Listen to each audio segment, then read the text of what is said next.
Our next topic of this chapter after numericals is graphical representation of motion. Now, why do we need to represent motion through a graph?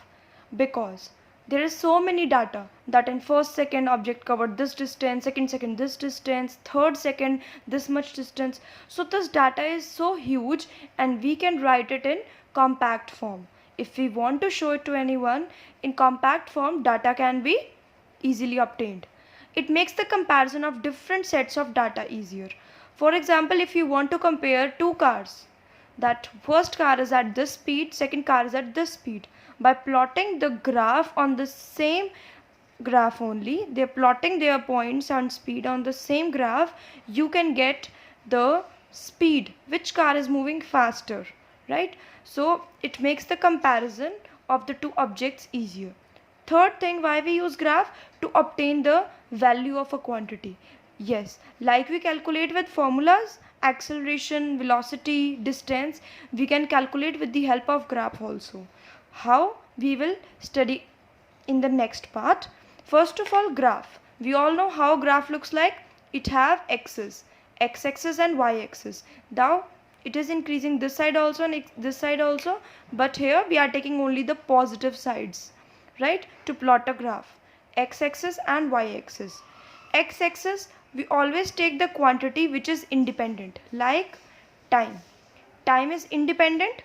It does not depend on any other quantity. So we take time always on x-axis, and on y-axis the other quantities. Depending on our chapter, we have two types of graph: distance time graph and velocity time graph. In distance time graph, we have further divided into three types. Distance time graph में बच्चे क्या होता है? On one axis we take distance and other we take time. Distance, when body is at rest, how do we plot the distance time graph then? It is straight line, because the body is at same position. For example, it is here at 2 kilometers. It will remain, the time will keep passing. The time is increasing. 1 second, 2 second, 3 second, 4 second, 5 second. The time is increasing, but the distance remains the same. So what do we call such kind of graph?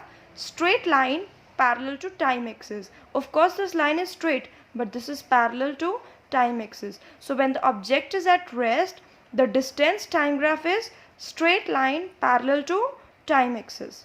Now in case of the second graph, when the object is moving with uniform speed, it is a straight line graph.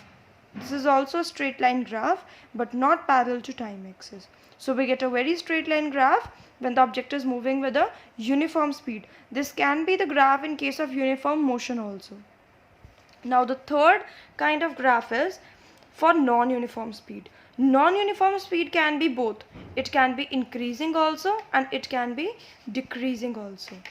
In case the speed is increasing, it is a parabolic curve.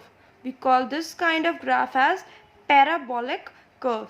Parabolic curve for the increasing speed, and for the decreasing, this is the decreasing parabolic.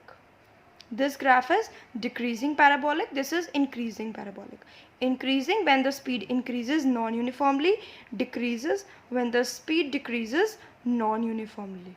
Hope the graph, distance time graph, this topic distance time graph is clear to you.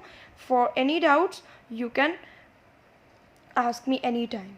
Thank you.